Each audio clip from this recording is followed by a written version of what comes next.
안녕하세요. 신경민입니다. 오늘은 휴식에 대해서 이야기를 해볼까 합니다. 심리학을 공부하다 보면 동기심리학이라는 분야를 접하게 됩니다. 동기심리학 하면 어떤 이미지가 떠오르시나요?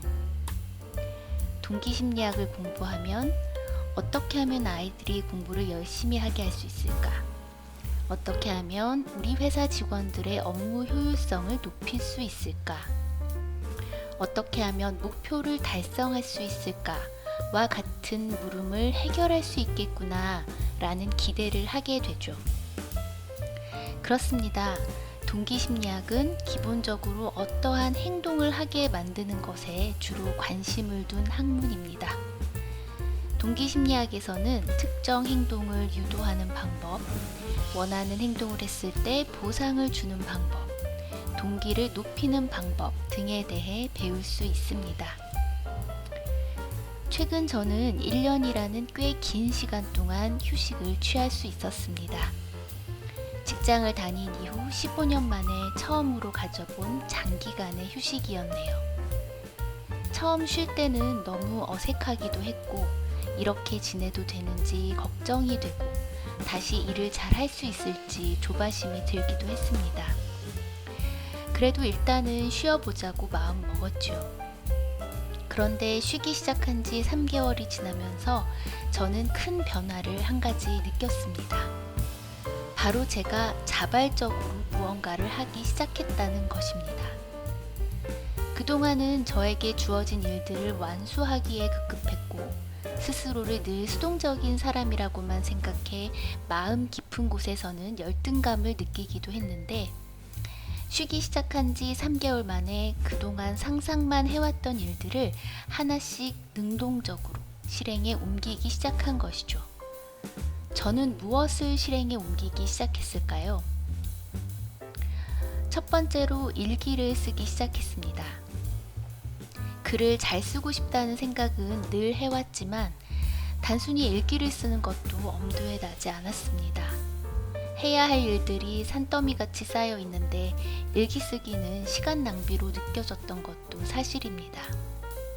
하지만 이렇게 시간이 생겼으니 잘하든 못하든 일단 시작해보기로 한 것이죠. 두 번째로 책을 읽기 시작했습니다. 오랜 동안 강의에 필요한 자료를 수집하기 위한 독서, 연구를 하기 위한 글 읽기 외에 순수한 재미를 위한 독서가 없어 왔습니다. 그래서 내가 하는 일과는 상관없어도 순전히 재미있어 보이는 책들을 골라 읽기 시작했습니다. 한 권, 두 권 재미를 붙이며 읽기 시작하다 보니 그래, 내가 어렸을 땐 책 읽기를 좋아하는 아이였는데 어느 순간부터 책에서 손을 놓았구나 라는 걸 깨달았습니다. 세 번째는 번역하고 싶은 책을 찾았습니다.